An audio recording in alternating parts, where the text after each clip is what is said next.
my name is Kristen and this is Kristen Craves Books. If you've been around the channel for the last few years, this is not going to come as a surprise to you. This is my third year co-hosting the Reindeer Readathon. This is a readathon that happens from December 1st to the end of the month, and it is the baby of Eric from Break Even Books.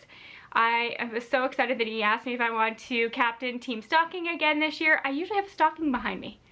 I'll have to get that for all the reading sprints that are going to be happening all throughout the month of December. I love hosting this team. The thing about this readathon is that you are assigned your team. There are some amazing co-hosts. I will leave everybody's channels linked down below.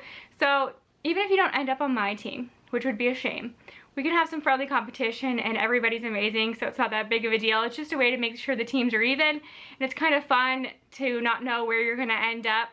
And it's the same as most readathons. There are prompts, there are bonus prompts. I'm gonna leave Eric's announcement video down below for all of the details because there are sponsors and a lot of great things happening. Christmas trivia. I look forward to the Christmas trivia every single year. So lots to look forward to, and obviously it's the Reindeer Readathon. So each of the prompts is related to one of Santa's reindeers. And I thought it'd be fun to come on here, let you know that that was happening again, give you all the information. And the Discord down below, the sign-up sheet, everything you need to know will be linked in the description, and I will also pin a comment. Remind myself I need to do that. And then you can join us. And then I thought I would just go through what I plan to read for all of the prompts. The bonus prompts, we'll see if they match up. But I have some other things. My last video I talked about things I want to read before the end of the year, so I have a lot to focus on. I really need to get into the reading mood here. But a lot of these are Christmassy and holiday related, which is good because they're going to be light. Some of them aren't, because I don't think I could just do a whole month of Christmas stuff. I think I would get burnt out on it. But I have quite a few, and we're just going to go through and talk about them all. The first prompt is Dasher, and this is to read a book that is recommended to you on social media or is a list recommendation. So something you've seen on YouTube, Goodreads, Book Riot, wherever you get your recommendations from. I went to Friends for this one. I have a Discord with a few bookish friends. We're always sharing recommendations in there. I'm easily influenced by them. And the book of the moment is Sorcery and Small Magic. And this was one I talked about in my most anticipated releases video when it came out. That might have been September or October.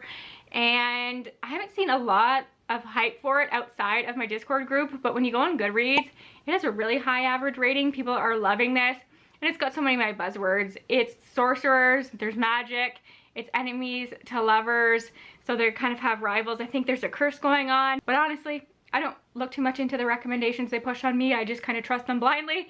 So that was too perfect, and I do like a whimsical kind of fantastical romance for December. That seems like a fun one. The next one is just really fun, this prompt, and it's really up to your interpretation, so you can make it mean whatever you want to you. And this is Dancer, to read a book genre that you feel matches your favorite music genre. So whatever you feel matches, if you can figure out a logic to why it works, just make it work. And this was hard for me because I'm somebody who listens to a wide variety of genres, just like I do when it comes to my reading. But my love of music, it was pop. I was a girl group. I was a Spice Girls fanatic. That whole thing. They were my first concert. My neighborhood friends and I would all pretend to be them. I was Baby Spice, and we were like diehard fans. I still have a soft spot for the Spice Girls, obviously. And I just figured I'd go with that. And to me, pop is contemporary romance. That just makes sense in my mind. But because I'm thinking of Spice Girls specifically, I went for a sapphic romance. You know, that seems logical to me. So I went with Make the Season Bright by Ashley Herring Blake, who I haven't read from before, but people love her stuff. And though this one, it seems to be getting mixed reviews, I'm more forgiving of holiday romances. They can be cheesy, they can be not great. If they give me holiday vibes and they're sweet, I can get behind them. I just don't rate them as harshly because I know what to expect from them. It's the same with Hallmark Christmas movies, right? So this I actually don't know too much about. Obviously it's sapphic, it's a Christmas romance, looks sweet on the cover. I love the vibes, and it does scream pop to me. And I have the ALC from Libro FM. It was one of their books for the month, so I was going to try and listen to it either way, so this is perfect. Prancer is to read a book where the synopsis mentions a named special event or date. And I feel like if I'm reading Christmas romances, that's easy because most of them will mention Christmas on the back. and that's a special event, isn't it? But I went with The Most Wonderful Crime of the Year by Ali Carter, and let's be honest, this was a cover buy for me. This was great marketing. This is obviously Chris Evans in Knives Out. I came out of the theater obsessed with the sweater that he was wearing, and then it became like an internet phenomenon for good reason. So when they put this guy on this with that sweater, I bought it. The marketing worked for me. It's Knives Out, gets a rom-com twist in this rivals to lovers Christmas romance mystery. And I don't read a lot of romance mysteries. I know there's a few out there, but they tend to get mixed reviews, but this one has over a 4-star rating on Goodreads, and that's a win for me. And I'll just picture Chris Evans. So yeah, excited about that one. Not too long.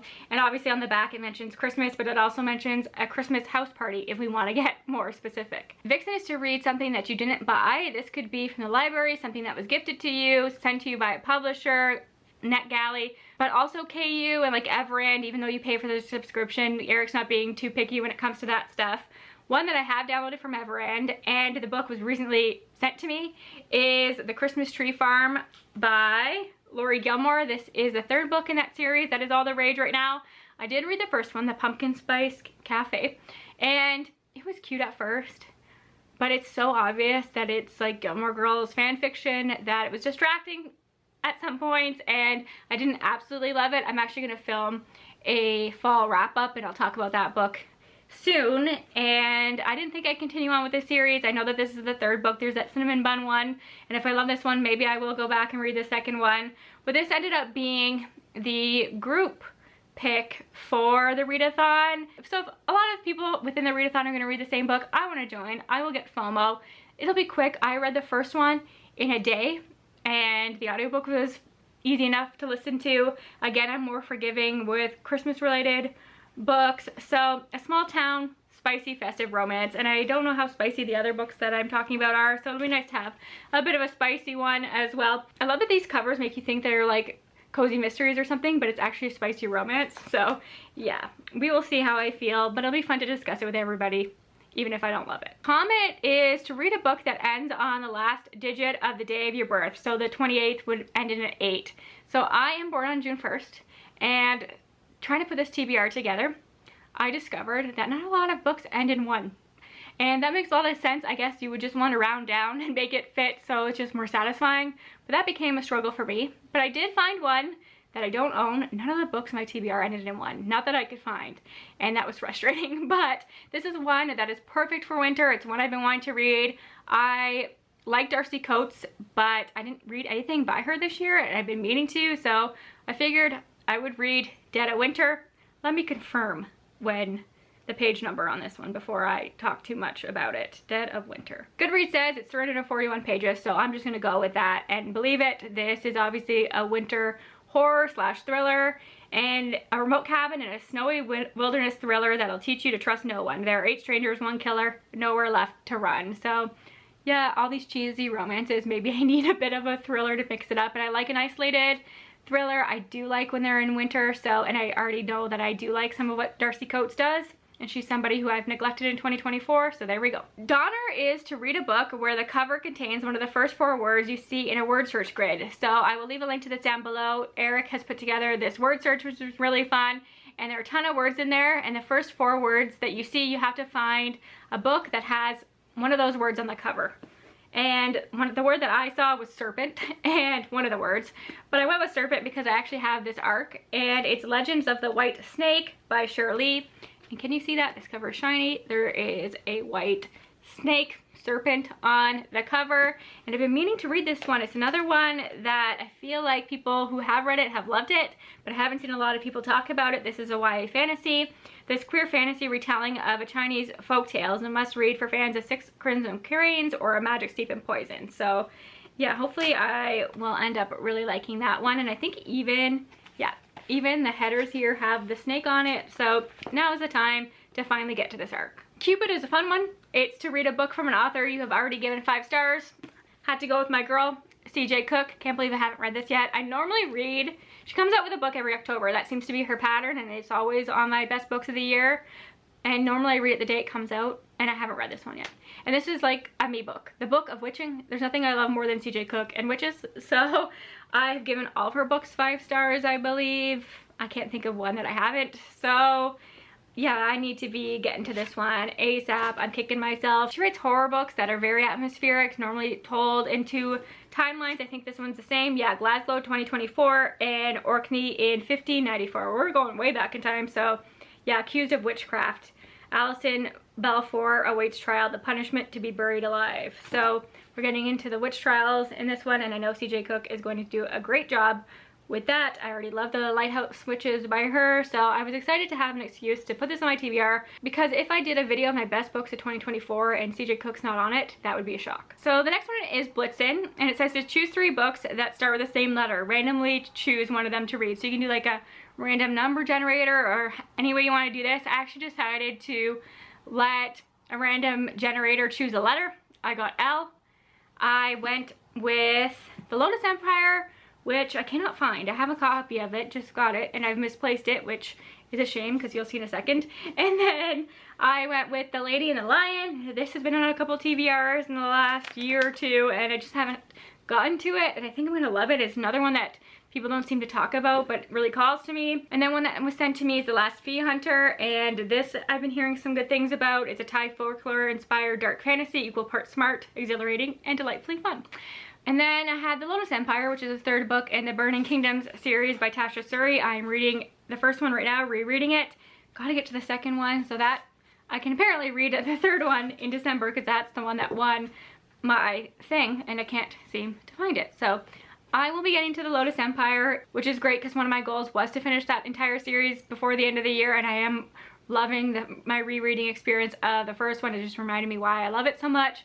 So I was happy that one won. I just can't seem to find it. And then lastly, of course, we have Rudolph, and this is to read a debut novel, which is cute because in the story it's like his debut into being one of Santa's reindeer. I love that. I thought that was clever. And I wanted to find another Christmas book, but it's hard because I don't think a lot of people debut with a Christmas book, but I did find one that came out this year, and it's I'll Be Gone for Christmas by Georgia K. Boone, and apparently this is very much like The Holiday, which is one of my favorite Christmas movies. Yeah, for fans of The Holiday comes a heartwarming Christmas house swap rom-com in which finding yourself and finding love go hand in hand. It's another short one. Grabbed it. Looks adorable. Perfect book to end this TBR with. So let me know if you're going to join. You can't be on my team guaranteed, but if you end up being on my team, let me know down below, or just let me know what team you're on in general. If you have nothing to comment, just leave any holiday related emoji down below, and if you've read any of these, I'd love to talk about them. Let me know your thoughts on them, and I'll see you on the next video, which will probably be my December releases. There aren't a ton, but I did find a few, so look forward to that. Talk to y'all soon. Bye for now.